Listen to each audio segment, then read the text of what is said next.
Ortodoncia Contemporánea, quinta edición, William Profit. Capítulo 3. Fases iniciales del desarrollo. Desarrollo fetal tardío y nacimiento.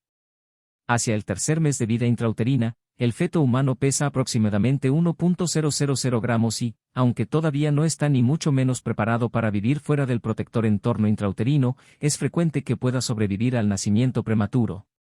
Durante los 3 últimos meses de vida intrauterina, el crecimiento rápido y continuado hace que se triplique la masa corporal, hasta alcanzar los 3.000 gramos aproximadamente. A partir de ese momento, el desarrollo dental, que empieza en el tercer mes, avanza con rapidez. El desarrollo de todos los dientes primarios y de los primeros molares permanentes se inicia mucho antes del nacimiento.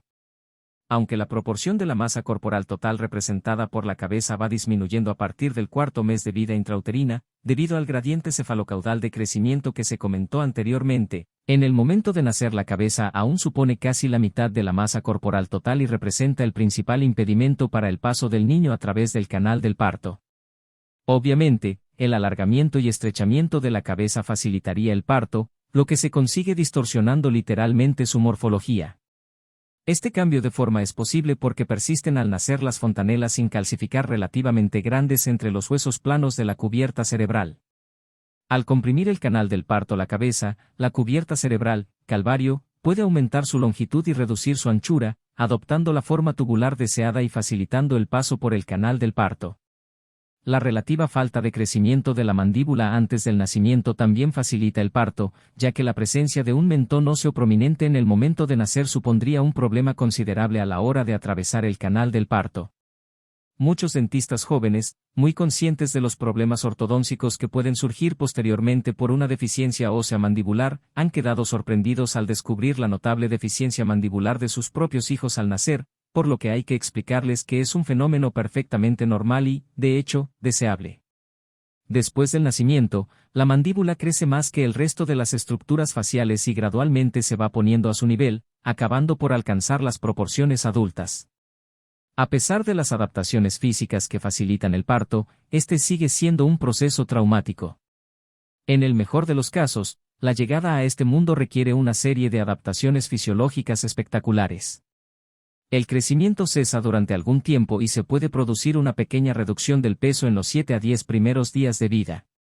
Esta interrupción del crecimiento produce un efecto físico en los tejidos esqueléticos que se están formando en esos momentos, ya que altera la secuencia ordenada de calcificación. Como consecuencia de ello aparece una línea visible en los huesos y dientes que se están formando en ese momento. Sin embargo, los huesos no pueden verse y sufren una remodelación tal que las líneas producidas por la parada neonatal del crecimiento quedan cubiertas muy pronto. Los dientes, en cambio, son bastante visibles y cualquier alteración del crecimiento que se produzca tras el nacimiento se refleja en el esmalte, que no sufre ninguna remodelación. Casi todos los niños presentan una línea neonatal en la superficie de la dentición primaria, cuya localización varía de unos dientes a otros en función de su grado de desarrollo en el momento de nacer. En circunstancias normales, la línea es tan leve que solo puede apreciarse si se amplía la superficie dental, pero si el periodo neonatal ha sido muy accidentado se puede producir una zona prominente de esmalte teñido, distorsionado o poco calcificado. El nacimiento no es la única circunstancia que puede producir este efecto. Como regla general, las alteraciones del crecimiento que duran 1 a 2 semanas o más, como las que acompaña al nacimiento o las provocadas por un cuadro febril, dejan una huella visible en el esmalte de los dientes que se están formando en ese momento. Los trastornos de la lactancia y de la primera parte de la infancia pueden afectar la dentición primaria y también la permanente. Lactancia y primera parte de la infancia, los años de la dentición primaria. Desarrollo físico en los años preescolares. El patrón general del desarrollo físico postnatal es una prolongación del patrón del periodo fetal final. Continúa el crecimiento a gran velocidad, con un aumento relativamente constante del peso y la estatura, aunque el ritmo disminuye porcentualmente en relación con las dimensiones corporales anteriores. Hay 3 circunstancias que merecen una atención especial. Parto prematuro, bajo peso al nacer. Los niños que pesan menos de 2.500 gramos al nacer son más propensos a sufrir problemas en el periodo postnatal inmediato. Dado que el bajo peso al nacer es un reflejo del parto prematuro, Podemos establecer un pronóstico en función del peso neonatal, en vez de basarnos en la edad gestacional estimada. Hasta hace pocos años era frecuente que los niños que pesaban menos de 1.500 gramos al nacer no sobrevivieran. Incluso con los servicios actuales de neonatología, mucho mejores, los niños con un peso extremadamente bajo, menos de 1.000 gramos, tienen pocas probabilidades de sobrevivir, aunque se consigue salvar a algunos. Sin embargo, si un niño prematuro sobrevive al periodo neonatal, cabe esperar que su crecimiento siga el patrón normal y que vaya superando gradualmente la desventaja inicial. Los prematuros serán de menor tamaño durante el primer y el segundo año de vida, pero es muy frecuente que hacia el tercer año de vida no sea posible distinguir a los prematuros de los lactantes nacidos a término en función de su grado de desarrollo. Trastornos crónicos. El crecimiento esquelético es un proceso que solo avanza cuando se han cubierto las demás necesidades del individuo. Para mantener la vida se necesita una determinada cantidad de energía. Se precisa una cantidad adicional para la actividad y otro incremento para el crecimiento. Un niño normal debe utilizar tal vez un 90% de la energía disponible para satisfacer sus necesidades con respecto a la supervivencia y la actividad, dejando un 10% para el crecimiento. Los trastornos crónicos alteran este equilibrio, dejando relativamente menos energía del total disponible para mantener el crecimiento. Los niños con enfermedades crónicas suelen quedar atrasados con respecto a sus compañeros más sanos, y si persiste la patología crónica, se produce un déficit acumulativo.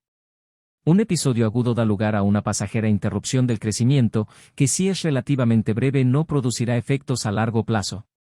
Cuanto más dure el trastorno, mayor será su impacto acumulativo. Y obviamente, cuanto más grave sea dicho trastorno, mayor será su impacto en un momento dado. Los niños con deficiencias hormonales congénitas constituyen un ejemplo excelente. Si se reponen los niveles hormonales, se suele conseguir una espectacular mejoría del crecimiento y una recuperación del peso y la estatura normales. Una cardiopatía congénita puede tener efectos parecidos sobre el crecimiento, y la reparación del defecto puede ir acompañada de efectos también espectaculares. En los casos extremos, el estrés psicológico y afectivo puede alterar el crecimiento físico de forma similar a las enfermedades crónicas. Estado nutricional. Para poder crecer, debe haber un aporte de nutrientes que supere con creces la cantidad necesaria para la mera supervivencia. Por consiguiente, una nutrición crónicamente insuficiente tiene efectos similares a los de un trastorno crónico. Por otra parte, una vez que se ha alcanzado un nivel nutricional adecuado, la ingesta adicional de nutrientes no supone un estímulo para que se produzca un crecimiento más rápido. Al igual que una salud general razonable, una nutrición adecuada es un requisito necesario para el crecimiento normal, pero no es un estímulo para el mismo. Un fenómeno muy interesante, observado en los últimos 300 a 400 años, sobre todo en el siglo XX, ha sido el aumento del tamaño generalizado de la mayoría de los individuos. También se ha observado un descenso en la edad de maduración sexual, de manera que en los últimos tiempos los niños crecen más rápido y maduran antes que en el pasado. Desde 1900, la estatura media en EU ha aumentado en 5 a 7 centímetros, y la edad media de las niñas en el momento de la menarquía, el signo más fiable de madurez sexual, ha disminuido en aproximadamente un año. Esta tendencia secular a crecer más rápidamente y a madurar antes ha continuado hasta hace muy poco tiempo y puede que persista todavía, aunque hay algunas pruebas que parecen indicar que la tendencia se está nivelando. Actualmente, se observan signos de maduración sexual en muchas chicas, por lo demás normales, mucho antes de la edad estándar aceptada con anterioridad, unos datos que no han sido actualizados para adaptarse al cambio secular. Esta tendencia se debe indudablemente a una mejor nutrición, que permite ganar peso con más rapidez, lo que a su vez puede favorecer una maduración más precoz. Para el crecimiento físico se requiere la formación de proteínas nuevas, y es probable que la cantidad de proteínas haya sido un factor limitante para muchas poblaciones en el pasado.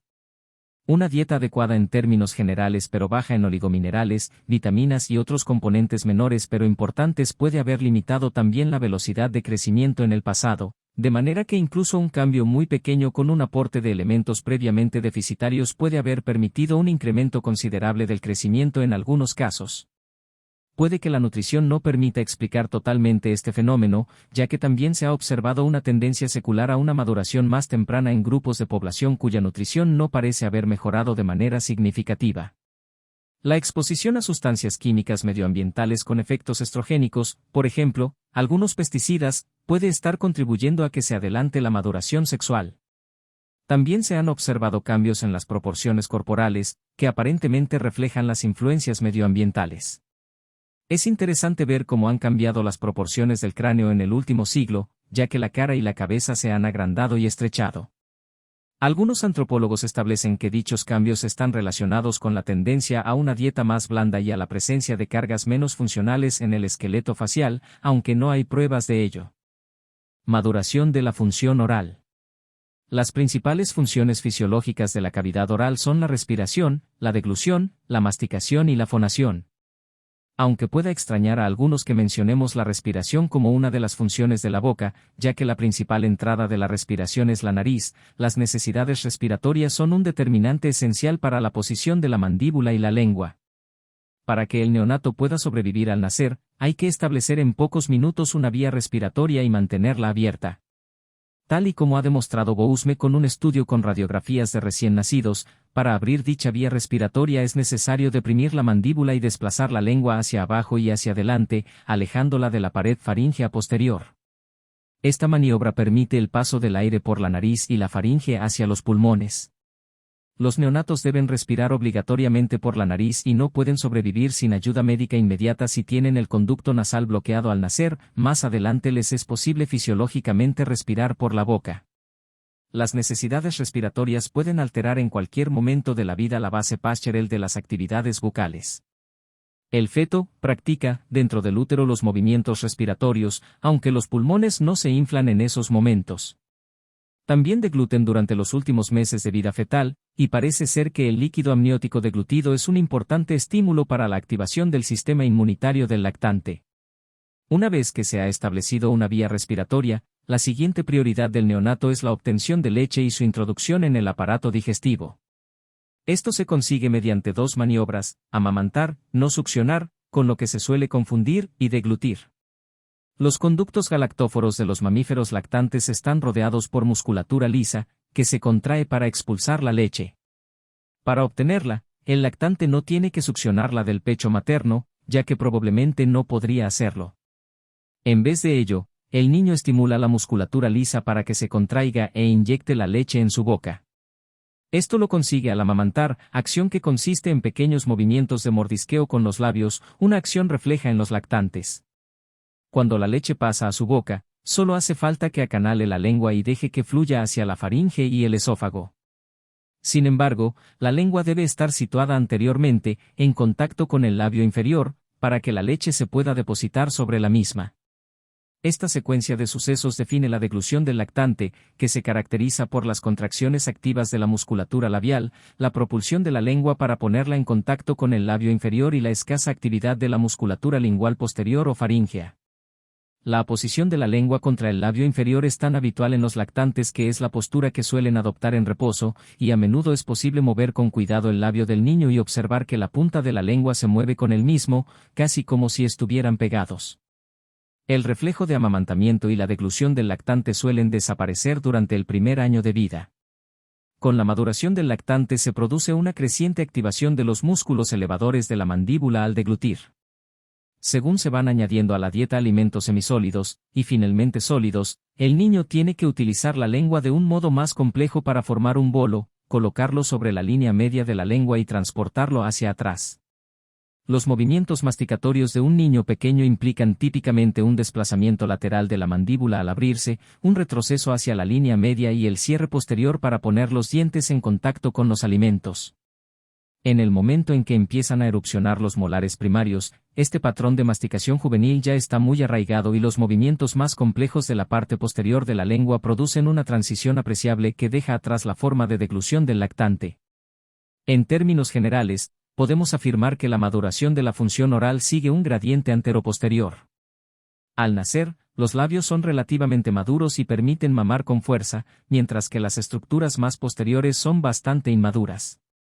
Con el paso del tiempo se requiere una mayor actividad de la parte posterior de la lengua y unos movimientos más complejos de las estructuras faríngeas.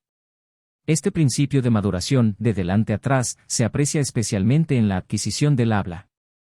Los primeros sonidos pronunciados son los sonidos bilabiales como lo son las letras M, P y B. Esta es la causa probable de que las primeras palabras del lactante sean mamá o papá. Algo más tarde aparecen las consonantes que se pronuncian con la punta de la lengua, como lo son las letras T y D. Posteriormente aparecen los sonidos sibilantes como lo son las letras S y Z, para los que hay que colocar la punta de la lengua cerca del paladar, pero no contra el mismo. Finalmente aparece el último sonido, la letra R, para el que hay que colocar correctamente la parte posterior de la lengua y que no suele adquirirse hasta los 4 o 5 años de edad. Casi todos los niños de ahora realizan algún tipo de succión no nutritiva, chuparse el pulgar, otro dedo o algún objeto de forma parecida. Se ha podido observar que algunos fetos se chupan el pulgar intraútero, y la gran mayoría de los lactantes lo hacen entre los 6 meses y los 2 años de vida o más. Esta práctica está determinada culturalmente en alguna medida, ya que los niños de pueblos primitivos que pueden acceder al pecho materno durante largo tiempo rara vez chupan otros objetos. Tras la erupción de los molares primarios durante el segundo año, el niño deja de beber del biberón o de succionar continuamente el pecho materno y empieza a beber de la taza, por lo que se reduce el número de los niños que chupan objetos no nutritivos. Cuando cesa esta actividad de succión, se produce una transición gradual en el patrón de la deglución hacia la adquisición del patrón adulto. Este tipo de deglución se caracteriza por un cese de la actividad labial, es decir, los labios relajados, la punta de la lengua contra el proceso alveolar por detrás de los incisivos superiores y los dientes posteriores ocluidos durante la deglución. Sin embargo, mientras persista el hábito de la succión no se producirá una transición completa a la deglución adulta. Estudios realizados con niños estadounidenses indican que a la edad de 8 años cerca de un 60% de los mismos han alcanzado el patrón adulto de deglución, mientras que el 40% restante todavía están en algún momento de la transición. Una vez desaparecido el hábito de la succión, pueden hacer falta varios meses para completar la transición a la deglución adulta.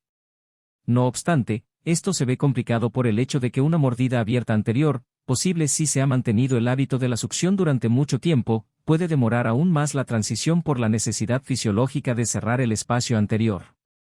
En el capítulo 5 se comentan con más detalle las relaciones entre la posición de la lengua y la maloclusión.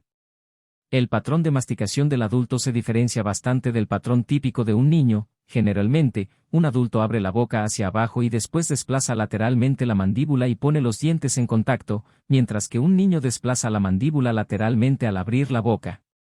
Esta transición en el patrón de masticación se desarrolla al mismo tiempo que la erupción de los caninos permanentes, hacia los 12 años. Es muy interesante el hecho de que los adultos que no consiguen una función normal de los caninos a causa de una mordida abierta anterior grave mantienen el patrón de masticación juvenil. Erupción de la dentición primaria. En el momento de nacer, los procesos alveolares maxilar y mandibular no están bien desarrollados. En ocasiones se puede ver un diente natal, aunque los primeros dientes primarios no suelen erupcionar hasta casi los 6 meses de edad.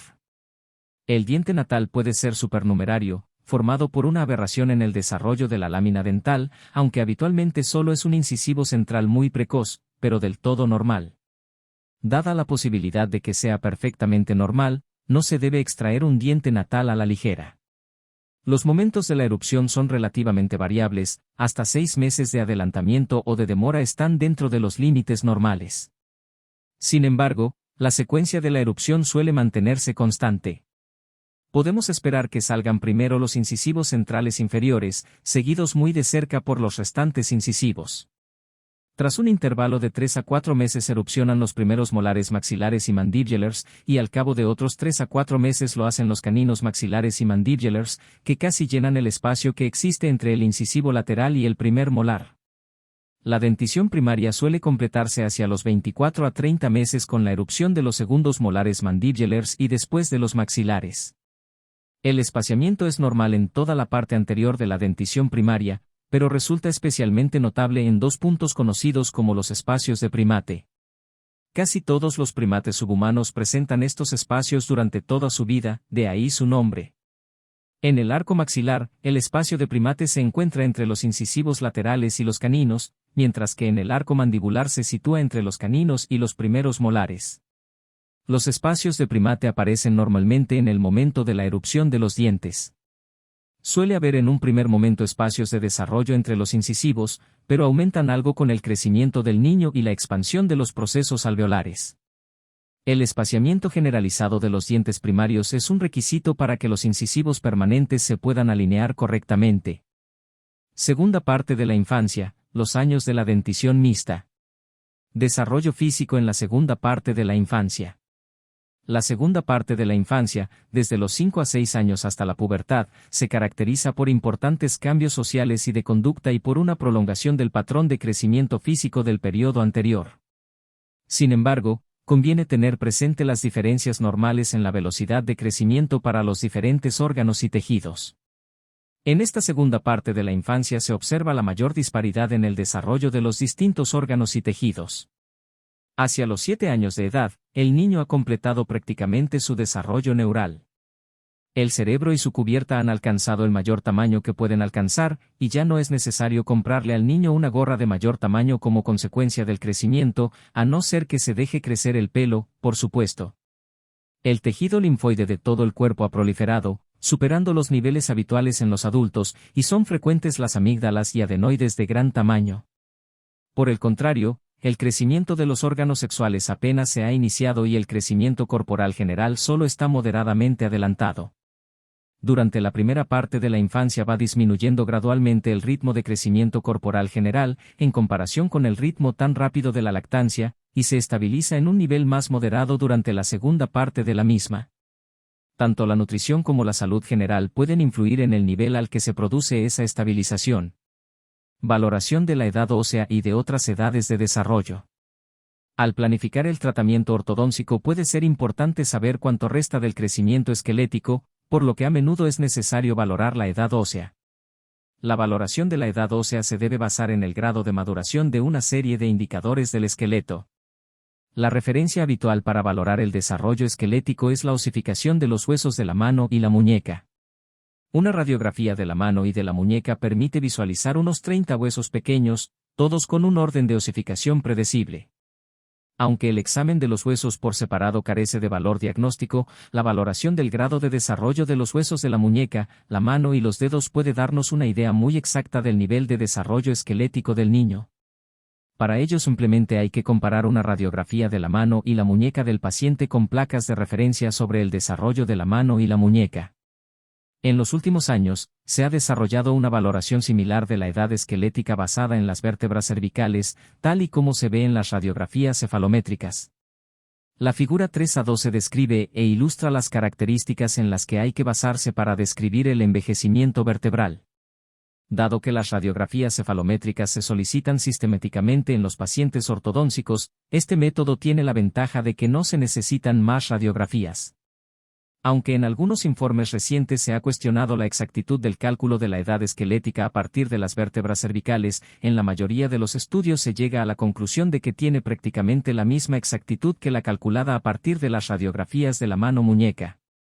No parece que, salvo en circunstancias especiales, la mayor exactitud en comparación con las radiografías de mano-muñeca justifique la exposición adicional a la radiación.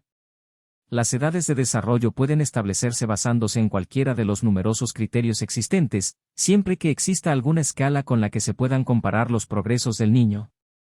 Por ejemplo, podemos valorar la situación de un niño en una escala de conductas, equiparando determinados tipos de comportamiento como adecuados para los 5 o los 7 años de edad. De hecho, la edad conductual puede ser importante en el tratamiento odontológico infantil, ya que no es fácil lograr un tratamiento satisfactorio si no se consigue que el niño se porte bien y coopere. La valoración de la edad conductual se trata con mayor detalle en la sección sobre el desarrollo social y conductual del capítulo 2. La correlación entre las diferentes edades de desarrollo y la edad cronológica es bastante buena, al igual que las correlaciones biológicas. Para casi todos los indicadores del desarrollo, el coeficiente de correlación existente entre el grado de desarrollo y la edad cronológica es del 0,8 aproximadamente. La posibilidad de predecir una característica de acuerdo con otra es equivalente al cuadrado del coeficiente de correlación, de forma que la probabilidad de predecir el grado de desarrollo a partir de la edad cronológica o viceversa. La correlación entre la edad dental y la cronológica, comentada con detalle más adelante, no es tan elevada, es aproximadamente del 0,7, lo que equivale a decir que existe un 50% de probabilidades de predecir el grado de desarrollo dental a partir de la edad cronológica. Es muy interesante el hecho de que las edades de desarrollo se correlacionan mejor entre sí que con la edad cronológica. A pesar del prototipo que existe en nuestra sociedad acerca del niño intelectualmente avanzado pero social y físicamente retrasado, hay muchas posibilidades de que un niño avanzado en una característica, por ejemplo, en la edad ósea, lo esté también en las demás. En otras palabras, es probable que el niño de 8 años que parece más maduro y se comporta como tal tenga también un desarrollo precoz de la dentición. Lo que ocurra realmente en un caso determinado estará sujeto a las diferencias humanas casi infinitas y habrá que tener presente la magnitud de los coeficientes de correlación. Por desgracia para los odontólogos que quieren limitarse a examinar los dientes de sus pacientes, las variaciones en el desarrollo dental implican la frecuente necesidad de valorar la edad ósea, conductual y otras edades de desarrollo a la hora de planificar el tratamiento odontológico. Erupción de la dentición permanente. La erupción de cualquier diente puede dividirse en varias fases. Esto también incluye a los dientes primarios. Los principios fisiológicos en los que se basa la erupción y que comentamos en esta sección son los mismos para la dentición primaria, a pesar de la reabsorción radicular que provoca finalmente su caída. La naturaleza de la erupción y su control antes de la salida del diente difieren algo tras dicha salida, por lo que consideraremos estas dos etapas fundamentales por separado. Erupción antes de la salida. Durante el periodo en el que se está formando la corona de un diente se produce una deriva labial o bucal muy lenta del folículo dental en el seno del hueso, aunque esta deriva no puede atribuirse al propio mecanismo de la erupción. De hecho, el cambio en la posición del folículo dental es cuantitativamente muy pequeño y solo puede apreciarse en los experimentos de tinción vital, es tan pequeño que se puede utilizar el folículo como referencia natural en los estudios radiológicos del crecimiento. El movimiento eruptivo comienza poco después de empezar a formarse la raíz. Esto respalda la idea de que la actividad metabólica en el seno del ligamento periodontal es una parte importante de la erupción, si no el único mecanismo de la misma. La erupción antes de la salida requiere dos procesos. En primer lugar, se debe producir una reabsorción del hueso y las raíces de los dientes primarios por encima de la corona del diente emergente. En segundo lugar, un mecanismo de propulsión debe desplazar el diente en la dirección del camino abierto. Aunque lo normal es que ambos mecanismos actúen coordinadamente, hay circunstancias en las que no ocurre así. El estudio de los resultados de los fallos en la reabsorción ósea o, alternativamente, de los fallos en los mecanismos de propulsión cuando la reabsorción es normal, ha aportado una considerable información acerca del control de la erupción antes de la salida de los dientes. La reabsorción ósea defectuosa puede observarse en una especie mutante de ratones, apropiadamente denominados por incisivos ausentes. En estos animales, el defecto en la reabsorción ósea implica que los incisivos no pueden erupcionar y nunca aparecen en la boca. También se puede producir una ausencia de erupción en los seres humanos, como consecuencia de un fallo en la reabsorción ósea, como sucede, por ejemplo, en el síndrome de displasia cleidocraneal. En los niños que padecen este síndrome no solo está alterada la reabsorción del hueso y los dientes primarios, sino que existe una intensa fibrosis gingival y numerosos dientes supernumerarios impiden también la erupción normal. Todas estas alteraciones bloquean mecánicamente la erupción de los dientes sucedáneos, los que reemplazan a los primarios. Si se eliminan las interferencias, los dientes suelen erupcionar y se puede lograr la oclusión. Se ha podido demostrar experimentalmente en animales que el ritmo de reabsorción ósea y el ritmo de erupción dental no están controlados fisiológicamente por un mismo mecanismo. Por ejemplo, si se fija con alambre el brote dental de un premolar al borde inferior de la mandíbula en un perro, el diente no sigue erupcionando a causa de esta obstrucción mecánica, pero la reabsorción del hueso superpuesto sigue al ritmo normal, lo que da lugar a la formación de una gran cavidad quística sobre el brote dental ligado. En algunas ocasiones, se ha realizado inadvertidamente el mismo experimento en un niño. Si se liga con alambre un diente permanente sin erupcionar al hueso adyacente al intentar reparar una fractura mandibular, como en el caso de un niño, se obtiene el mismo resultado que en los experimentos con animales, el diente deja de erupcionar, pero prosigue la reabsorción ósea para abrir una vía de erupción. En el síndrome humano conocido como fallo primario de la erupción, los dientes posteriores afectados no llegan a erupcionar, debido presumiblemente a un defecto en el mecanismo de propulsión. Ya se ha identificado una mutación en el gen del receptor de la hormona paratiroidea que da lugar a este trastorno, también pueden intervenir otros genes. En las personas afectadas se observa una reabsorción ósea aparentemente normal, pero los dientes implicados no siguen la vía que ha quedado despejada. No responden a la fuerza ortodóntica y no pueden desplazarse a su posición. Por consiguiente, parece bastante evidente que el factor que limita la velocidad es la erupción preemergente. Normalmente, el hueso superficial y los dientes primarios se reabsorben, y el mecanismo de propulsión empuja al diente hacia el espacio dejado por la reabsorción. La conclusión de la corona es la señal que activa la reabsorción del hueso situado sobre la corona del diente, y que también anula la inhibición de los genes necesarios para que se formen las raíces. Dado que la reabsorción es el factor controlador, un diente que siga incluido en el hueso puede seguir erupcionando una vez que haya terminado de formarse la raíz. No es necesario que haya una formación activa de la raíz para dar abertura continuada a la vía de erupción o para que un diente se pueda mover a lo largo de dicha vía. El diente seguirá erupcionando una vez quitada su zona apical, por lo que la proliferación de células asociadas con el alargamiento de la raíz no constituye una parte esencial del mecanismo. Normalmente, la tasa de erupción es tal que la zona apical permanece en el mismo lugar mientras que la corona se mueve en dirección oclusal, pero si la erupción se bloquea mecánicamente, la zona apical proliferante se moverá en dirección opuesta, induciendo la reabsorción donde normalmente no se suele producir. Esto suele provocar una distorsión de la forma de la raíz que se denomina dilaceración. A pesar de los muchos años de estudios, sigue sin conocerse el mecanismo exacto por el que se genera la fuerza de propulsión.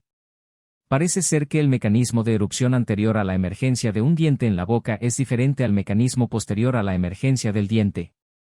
Según los estudios realizados con animales, las sustancias que interfieren en el desarrollo de los enlaces de unión del colágeno en maduración alteran la erupción, de forma que resulta muy tentador afirmar que la fuerza de propulsión es la formación de enlaces en la maduración del colágeno del ligamento periodontal.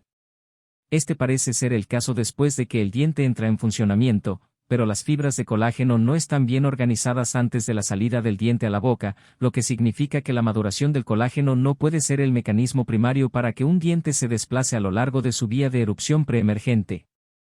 Aparte de la maduración del colágeno, otros posibles mecanismos de propulsión preemergente son las variaciones localizadas de la presión o el flujo sanguíneos, las fuerzas provocadas por la contracción de los fibroblastos y las alteraciones en la sustancia básica extracelular del ligamento periodontal, similares a las que se observan en los geles tixotrópicos. Erupción después de la salida. Una vez que el diente emerge, erupciona rápidamente hasta aproximarse al nivel oclusal y verse sometido a las fuerzas de masticación. En ese momento, su erupción disminuye de velocidad y continúa hasta alcanzar el nivel oclusal de otros dientes, empezando a funcionar plenamente. La fase de erupción relativamente veloz, desde el momento en que perfora inicialmente la encía hasta que alcanza el nivel oclusal, se denomina acelerón postemergente, que contrasta con la fase posterior de erupción, que es muy lenta y a la que se conoce como de equilibrio oclusal juvenil. En la década de los 90, los nuevos medios han permitido seguir los movimientos a corto plazo de los dientes durante el acelerón postemergente, y se ha podido observar que la erupción solo se produce entre las 8 de la tarde y la medianoche o la 1 de la madrugada. Durante las primeras horas del día, el diente deja de erupcionar e incluso muchas veces suele retroceder ligeramente, siguiendo una pauta muy complicada que se caracteriza por periodos de erupción y retracción que parecen guardar relación con las comidas. Las diferencias en la erupción entre el día y la noche parecen reflejar un ritmo circadiano subyacente, relacionado probablemente con el ciclo de liberación de la hormona del crecimiento. Experimentos en los que se aplica presión sobre un premolar en erupción parecen indicar que la presión solo interrumpe la erupción durante 1 a 3 minutos, lo que hace muy improbable que el contacto de los alimentos con el diente en proceso de erupción, aunque no esté en contacto con su antagonista, pueda explicar este ritmo diario. En los humanos se ha demostrado que la erupción de los premolares que se mueven de la emergencia gingival hacia la oclusión se ve afectada por los cambios en el flujo sanguíneo en la zona apical. Esto sugiere que el flujo sanguíneo es al menos un factor contribuyente en el mecanismo de erupción. Los mecanismos de erupción pueden ser muy diferentes tras la erupción. Los enlaces cruzados de colágeno del ligamento periodontal son más prominentes una vez que el diente empieza a participar en la oclusión, de manera que el mecanismo más probable parece ser un acortamiento de las fibras de colágeno, y el mecanismo de control varía.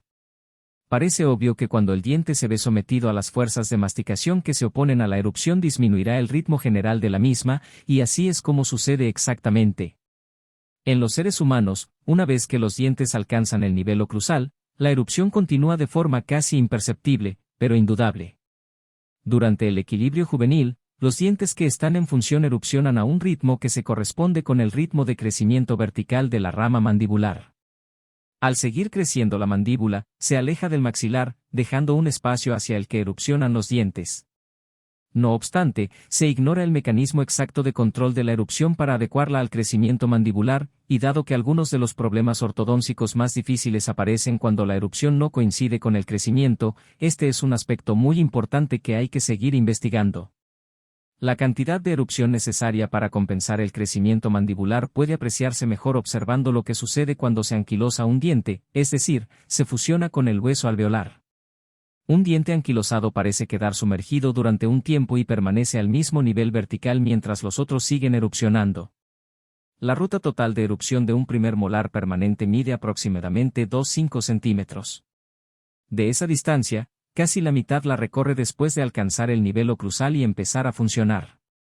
Si un primer molar queda anquilosado a una edad temprana, lo que por fortuna no es muy frecuente, puede sumergirse, de forma que vuelve a quedar cubierto por la encía al erupcionar los demás dientes y llevar hueso alveolar con ellos. Dado que el ritmo de erupción se corresponde con el de crecimiento mandibular, no debe extrañarnos que el acelerón puberal en el crecimiento mandibular vaya acompañado de un acelerón puberal en la erupción dental. Este patrón de erupción dental, en coordinación con el crecimiento de la mandíbula, refuerza la idea de que la velocidad de erupción está controlada por las fuerzas que se oponen a la misma, no por las que la favorecen. Una vez que un diente llega a la boca, las fuerzas que se oponen a su erupción son la masticación y tal vez también la presión de los tejidos blandos de los labios, las mejillas o la lengua en contacto con los dientes. Si la erupción solo se produce durante los periodos de reposo, es probable que las presiones ejercidas por los tejidos blandos, por ejemplo, por la posición de la lengua durante el sueño, tengan una importancia en el control de la erupción mayor a la de las presiones más intensas que se producen durante la masticación. Las presiones ligeras y prolongadas son más importantes a la hora de conseguir el movimiento ortodóncico de los dientes, por consiguiente, también parece lógico que las presiones ligeras, pero prolongadas, puedan influir en la erupción. ¿Cuál sería el origen de este tipo de presión? ¿Quizá la manera en que se posiciona la lengua entre los dientes al dormir? Una vez finalizado el estirón puberal, la erupción dental alcanza una fase final conocida como la fase de equilibrio oclusal adulto. Durante la vida adulta, los dientes siguen erupcionando a un ritmo extremadamente lento. Si un diente pierde su antagonista a cualquier edad, puede volver a erupcionar con mayor rapidez, lo que demuestra que el mecanismo de la erupción permanece activo y puede producir movimientos significativos incluso a edades avanzadas. La atrición de los dientes puede ser muy significativa con el paso de los años. Si la atrición es muy intensa, la erupción no podrá compensar la pérdida de estructura dental, por lo que disminuirá la medida vertical de la cara. Sin embargo, en la mayoría de los individuos la atrición de los dientes se ve compensada con una erupción adicional, de forma que la altura de la cara se mantiene constante, e incluso aumenta ligeramente, durante el cuarto, el quinto y el sexto decenio de vida. Secuencia y cronología de la erupción, edad dental. La transición de la dentición primaria a la permanente, que se resume en la tabla 3A2, comienza hacia los 6 años de edad con la erupción de los primeros molares permanentes y continúa al poco tiempo con la erupción de los incisivos permanentes. Los dientes permanentes tienden a erupcionar en grupos y no es tan importante conocer la secuencia habitual de erupción como saber el momento previsto en el que dichas erupciones se producen. Las fases de erupción se utilizan para calcular la edad dental, que es especialmente importante durante los años de dentición mixta. La edad dental se determina basándose en 3 parámetros. El primero es el de los dientes que han erupcionado. El segundo y el tercero, que están estrechamente relacionados, son el grado de reabsorción de las raíces de los dientes primarios y el grado de desarrollo de los permanentes. En la figura 3A22 se ha representado gráficamente la primera fase de la erupción de los dientes permanentes a una edad dental de 6 años. El orden más frecuente es la erupción inicial de los incisivos centrales inferiores, seguida muy de cerca por la de los primeros molares inferiores permanentes y la de los primeros molares superiores permanentes. Sin embargo, estos dientes suelen erupcionar casi al mismo tiempo, por lo que es una variante habitual que los primeros molares emerjan ligeramente antes que los incisivos centrales inferiores o viceversa. Por lo general, los molares inferiores emergen antes que los superiores. El comienzo de la erupción de este grupo de dientes corresponde a una edad dental de 6 años. En la segunda fase de la erupción, a la edad dental de 7 años, erupcionan los incisivos centrales superiores y los incisivos laterales inferiores. Los primeros suelen emerger un año después que los inferiores, pero erupcionan al mismo tiempo que los incisivos laterales inferiores. A una edad dental de 7 años, la formación de la raíz de los incisivos laterales superiores está muy adelantada, pero todavía queda un año para su erupción, mientras que los caninos y los premolares aún están en la fase de terminación de la corona o justo al comienzo de la formación de la raíz. La edad dental de 8 años se caracteriza por la erupción de los incisivos laterales superiores. Tras la aparición de estos dientes en su arco pasan 2 o 3 años antes de que emerjan más dientes permanentes. Dado que a las edades dentales de 9 y 10 años no erupciona ningún diente, esas edades deben distinguirse por el grado de reabsorción de los caninos y premolares primarios y por el grado de desarrollo de las raíces de sus sucesores permanentes. A la edad dental de 9 años están presentes los caninos y los primeros y segundos molares primarios, se ha completado aproximadamente un tercio de la raíz de los caninos inferiores y de los primeros premolares inferiores, y acaba de empezar, si lo ha hecho, el desarrollo de la raíz del segundo premolar inferior. En el arco maxilar ya ha comenzado a desarrollarse la raíz de los primeros premolares, pero apenas se ha iniciado, si es que lo ha hecho, el desarrollo de la raíz de los caninos y los segundos premolares. La edad dental de 10 años se caracteriza por un mayor grado de reabsorción de las raíces de los caninos y molares primarios, así como por un mayor desarrollo de las raíces de sus sucesores permanentes. A esta edad dental se han completado aproximadamente la mitad de las raíces de cada canino inferior y de los primeros premolares inferiores y casi la mitad de las raíces de los primeros premolares superiores, y se han desarrollado notablemente las raíces de los segundos premolares inferiores, los caninos superiores y los segundos premolares superiores. Los dientes suelen emerger una vez que se han completado 3/4 partes de sus raíces. Por consiguiente, cuando el desarrollo de una raíz se aproxima a este nivel, es una señal de la erupción inminente del diente. Las raíces necesitan de 2 a 3 años para completar su desarrollo, una vez que el diente ha llegado al contacto oclusal.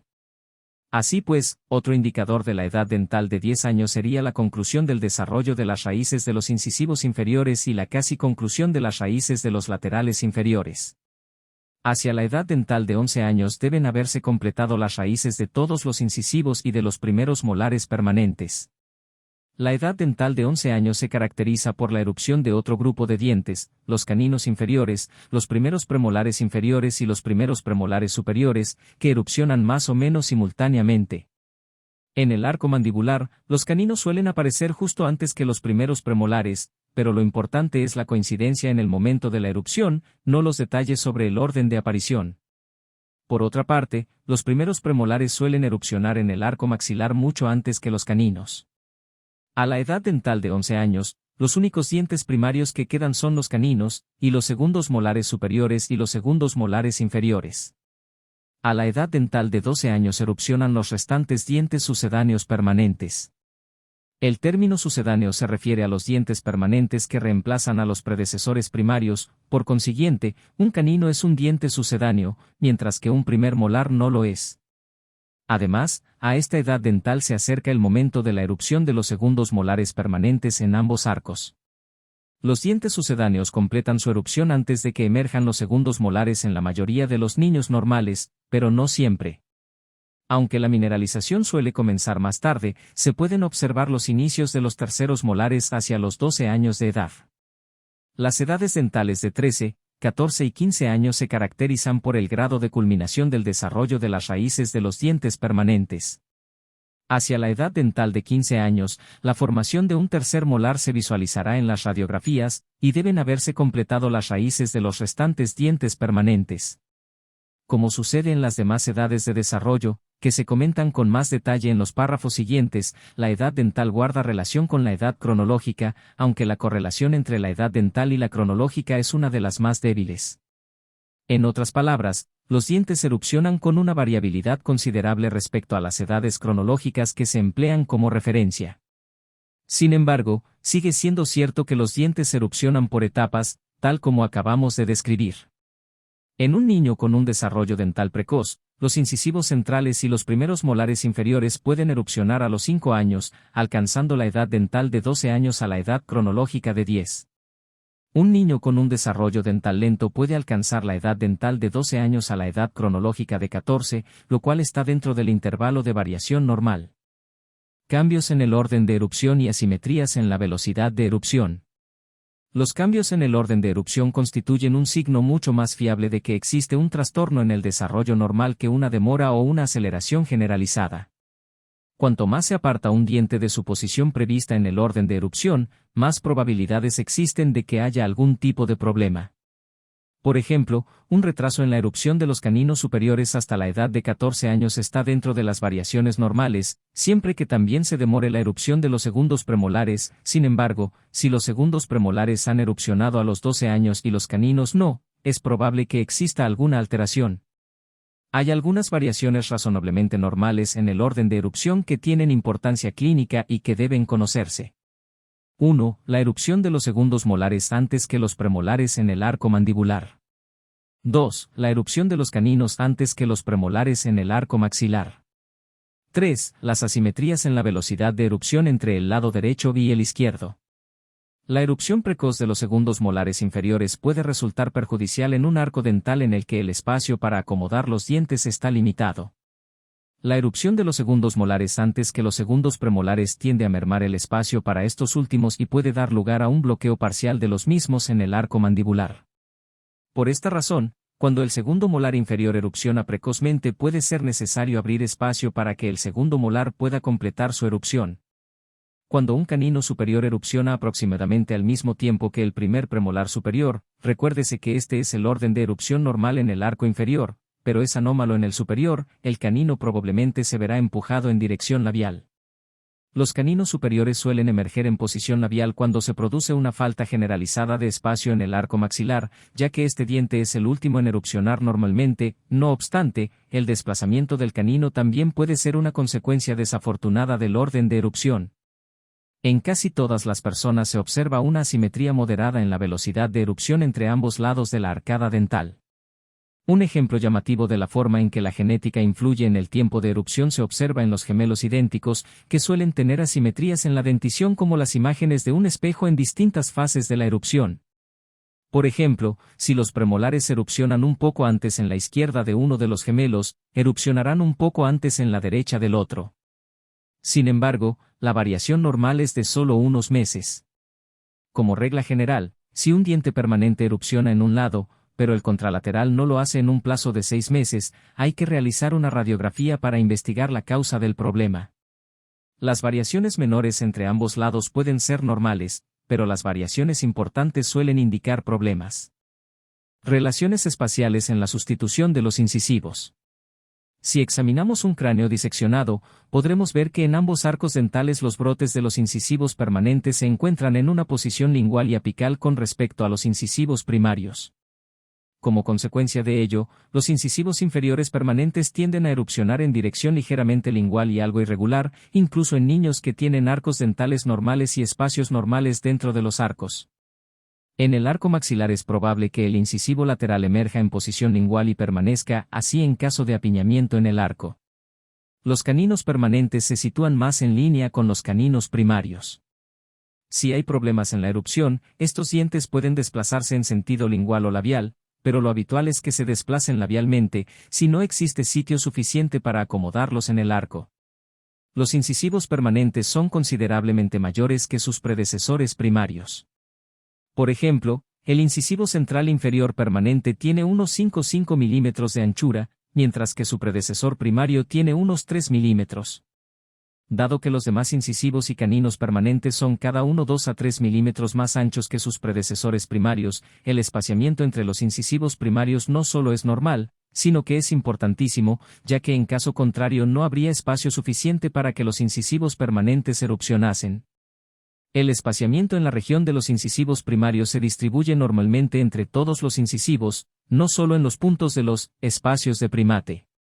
Esta disposición de los incisivos primarios con huecos entre los mismos puede no ser muy estética, pero es la normal.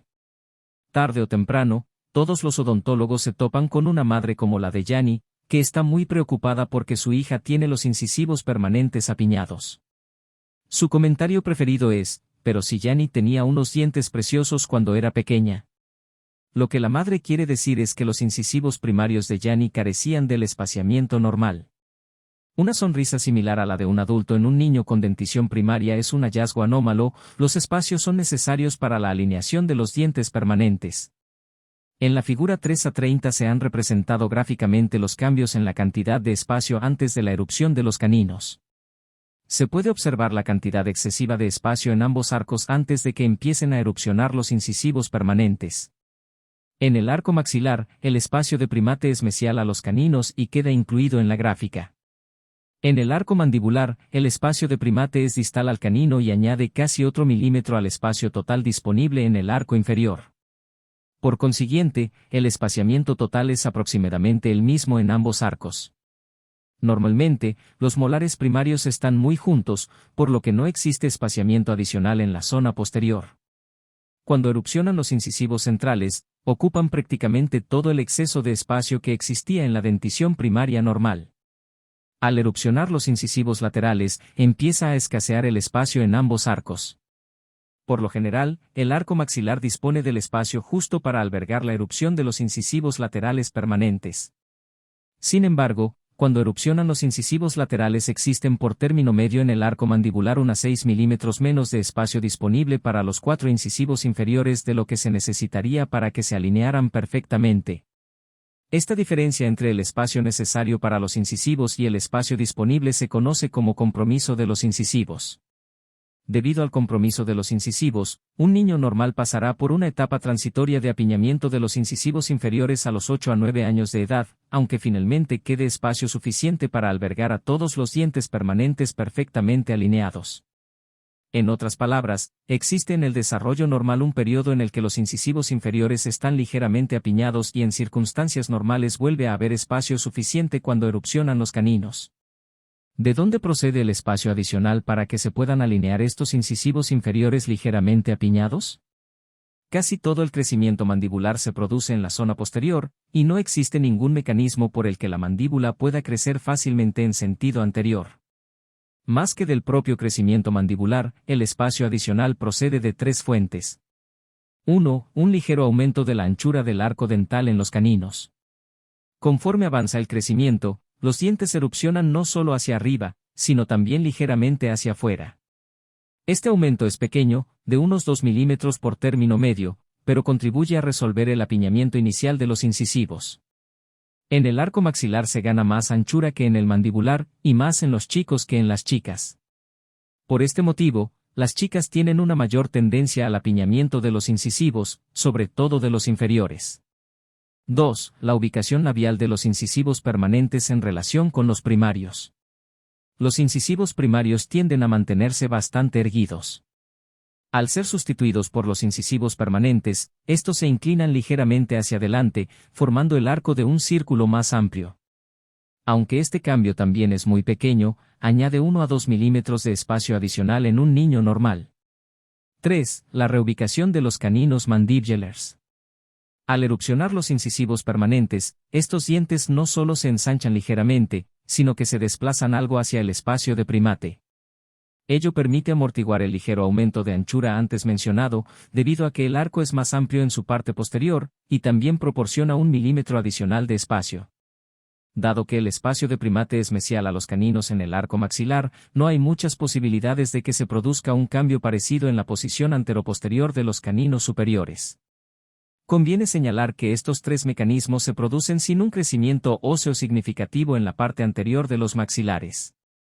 El ligero aumento en las dimensiones de los arcos durante el desarrollo normal no basta para amortiguar cualquier discrepancia, por lo que es probable que si el apiñamiento era muy acentuado inicialmente, persista en la dentición permanente.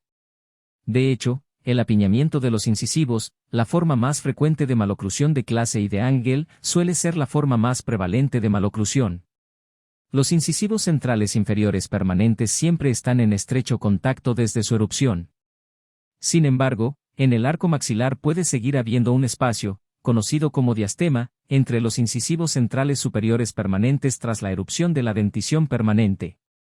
El diastema central tiende a cerrarse al erupcionar los incisivos laterales, pero puede persistir después de la erupción de los mismos, sobre todo si se han perdido los caninos primarios o si los incisivos superiores han abanicado en sentido labial. Esta es otra de las variaciones en el patrón de desarrollo normal que se producen con la suficiente frecuencia como para ser casi normal. Dado que el abanicamiento y la separación de los incisivos superiores no es muy estética, esta etapa del desarrollo se conoce como la fase del patito feo. Los espacios tienden a cerrarse al erupcionar los caninos permanentes. Cuanto mayor sea el espaciamiento, menos probabilidades habrá de que un diastema central superior se cierre totalmente por sí solo. Como regla general, un diastema central superior a 2 milímetros o inferior es probable que se cierre, mientras que no suele ser probable que suceda lo mismo con uno que supere inicialmente los 2 milímetros. Relaciones espaciales en la sustitución de los caninos y los molares primarios. A diferencia de los dientes anteriores, los premolares permanentes son más pequeños que los dientes primarios a los que reemplazan. Por término medio, el segundo molar inferior primario es 2 milímetros mayor que el segundo premolar, mientras que en el arco maxilar el segundo molar primario es unas 5 milímetros mayor. El primer molar primario es solo algo mayor que el primer premolar, pero deja libre 0,5 milímetros más en la mandíbula. Como consecuencia de ello, existen a cada lado de la mandíbula unos 2,5 milímetros a los que se denomina espacio de deriva, mientras que en el arco maxilar hay unas 5 milímetros por término medio.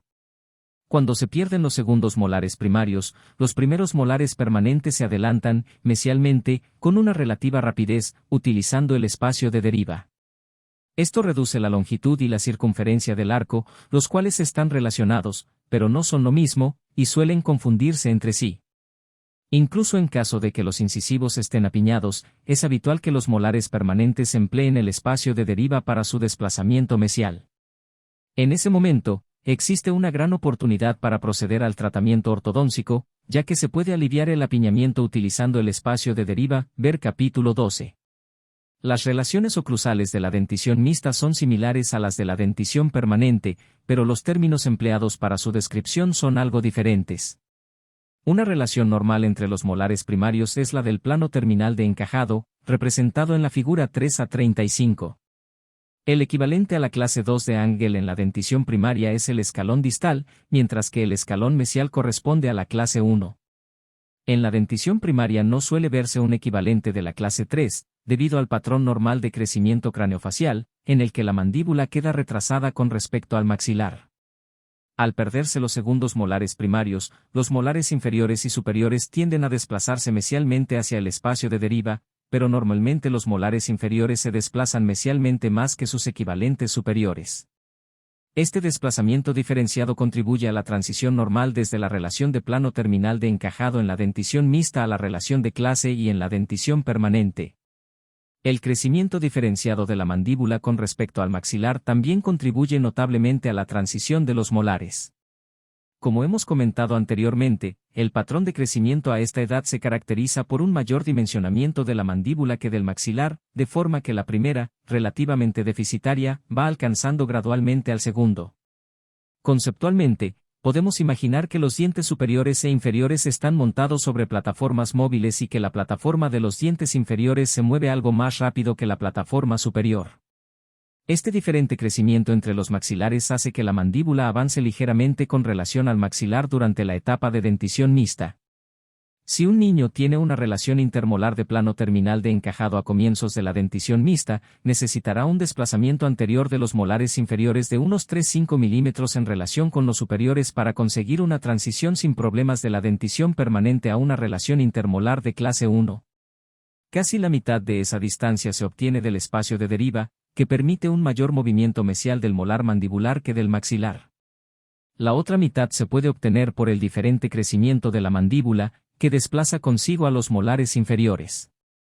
Mediante esta combinación entre la diferencia de crecimiento mandibular y el desplazamiento anterior de los molares inferiores solo se logra un pequeño cambio en las relaciones intermolares. Conviene tener presente que los cambios que hemos descrito son los que experimenta un niño que sigue un patrón de crecimiento normal. No existe garantía alguna de que un individuo determinado experimente un mayor crecimiento anterior de la mandíbula, ni de que el espacio de deriva se cierre de forma que desplace relativamente a los molares inferiores hacia adelante. En la figura 3 a 35 se resumen las posibilidades para la transición de la relación intermolar al pasar de la dentición mixta a la dentición permanente inicial. Se puede observar que la transición suele ir acompañada de un desplazamiento anterior relativo del molar inferior equivalente a media cúspide, 3 a 4 milímetros, desplazamiento que se consigue mediante una combinación de crecimiento diferenciado y desplazamiento dental. La relación inicial de escalón distal en un niño puede cambiar durante la transición, pasando a una relación término-terminal, clase 2 de media cúspide en la dentición permanente, pero no es probable que se corrija totalmente hasta que pase a la clase I. También puede ocurrir que el maxilar inferior experimente un crecimiento anterior diferencial muy escaso o incluso nulo, en cuyo caso la dentición permanente mantendrá probablemente una relación molar de clase 2 de cúspide completa.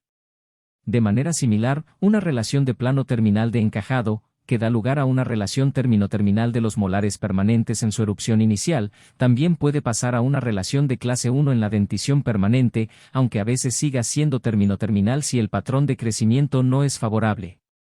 Por último, un niño que ha experimentado un crecimiento mandibular precoz puede presentar una relación de escalón mesial en los molares primarios, que da lugar a una relación molar de clase 1 a una edad temprana.